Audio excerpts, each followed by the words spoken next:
Matatawag bang cheating kung nakipaghiwalay ka naman bago ka pumasok sa susunod na relasyon pero walang pahinga? Kumbaga, dire-diretso. Nakipag-break ka ngayon, kinabukasan or after siguro 3 days, may jowa ka na? Ganun kabilis?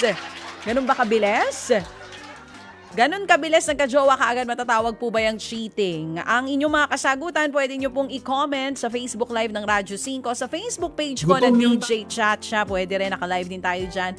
At dito sa 92.3 True FM, TikTok account. Ayan. And speaking of TikTok, pwede nyo rin ako i-follow sa TikTok, sa Twitter, and on Instagram, it's _DJ Chacha. Babalikan natin ang inyong mga comments or basa na muna ako ng iba.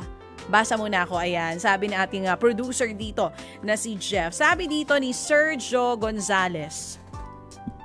Sa panahon ngayon, madali namang sabihin yung cheating kahit di ganun kalinaw ang ibig sabihin. Para sa akin, cheating yan kung nasa loob ka pa ng relasyon pero humaharot. O kaya na may lumalandi ka na sa iba. Cheating pa ding matatawag yung nakipag-break ka. Halimbawa ng Monday, then the following day in a relationship ka na sa iba. I agree. I couldn't agree more. Check na check ka dito, 100 ang score mo. Cheating yun.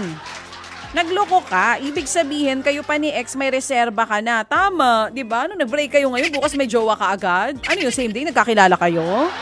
Malamang yan, nakilala mo na weeks or months before. Plinano mo na, nahiwalayan yung jowa mo, kaya may jowa ka agad pag break nyong dalawa. Ganon. Sorry.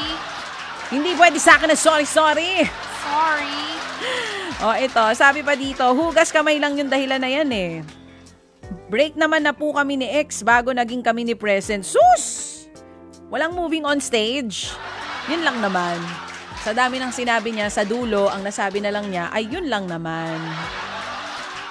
Si Manel Magdadaro, sabi niya, DJ Chacha, hiniwalayan na eh.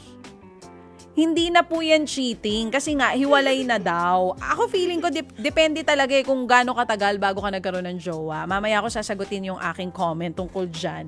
Si Janoy, cheating kung nakaplano na. I mean, kung planado mo na kapag naghiwalay kayo nung nakilala mo or ginusto mong girl. Tapos nagkakalabuan na kayo pero may nakaabang na. Ayan na yung mga tinatawag nating abangers. Diba? Hindi ka naman nagtatrabaho sa talyer pero mahilig ka sa reserba, mga ganun. May jowa ka pa, naghahanap ka na ng reserba. Diba? Yan, cheating yan. Yan ang sinasabi ng mga kapatid natin na nakatutok sa atin ngayon. Ang dami ring nagko-comment dito sa TikTok. Mamaya babasahin po natin yan. Si Maxine Tolentino, maybe dahil may time na ibang isip ng tao, dahil once na nakipag-break ka, iisipin ng taong hiniwalayan mo, may bago ka na. Niloko mo siya, but deep inside, merong mas malalim na dahilan. Si Gail Easy, yes daw, spare tire daw yon. Pabati muna daw si Ali Magtakpaw. Lagi daw nakasubaybay dito sa atin. Ayan, thank you po. Sino pa tong mga nakatutok sa atin ngayon? Sa akin, oo, kasi hindi mo man lang binigyan ng time na maghilom ka. From Pam Leofando. That's what I'm talking about, girl. Yun mga kapatid. Diba, agad-agad nagka-jowa ng walang pahinga. Hindi pa magaling ang sugat, may jowa ng iba. Ang tanong, nagkasugat ka ba in the first place?